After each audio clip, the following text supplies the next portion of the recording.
S mister Rakesh, உங்களோட health checkup report வந்துருச்சு. It shows mild sugar and cholesterol. கொஞ்சம் இதை மட்டும் நீங்க பாத்துக்க வேண்டியது நல்லா இருக்கும்.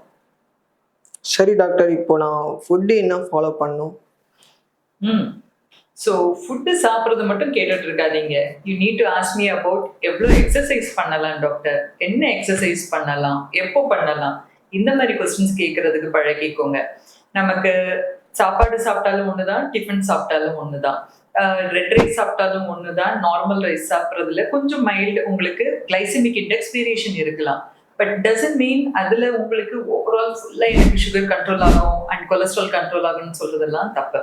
You have to maintain a balance with your diet and the same quantity of exercise also.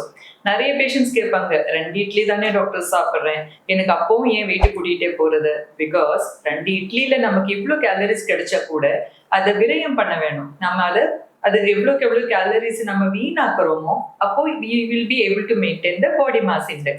But நம்ம எக்ஸசைஸ் பண்ணாம இருந்தோம்னு வச்சுக்கோங்களேன், then it becomes a problem. அந்த சுகர், அந்த கேலரிஸ்ங்கிறது we start storing it as a bad cholesterol.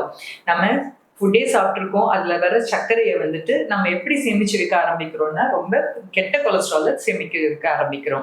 So இனிமே doctors கிட்ட health checkup பண்ணும் பொழுது என்ன சாப்பிடணும் டாக்டர், என்ன சாப்பிடக்கூடாது டாக்டர்னு கேட்கறத விட்டுட்டு here after please start asking எவ்வளோ எக்ஸசைஸ் பண்ணணும், எனக்கு என்ன எக்ஸசைஸ் பண்ணா நல்லா இருக்கும், எப்போ பண்ணணும்னு கேட்கறது ஞாபகம் வச்சுக்கோங்க.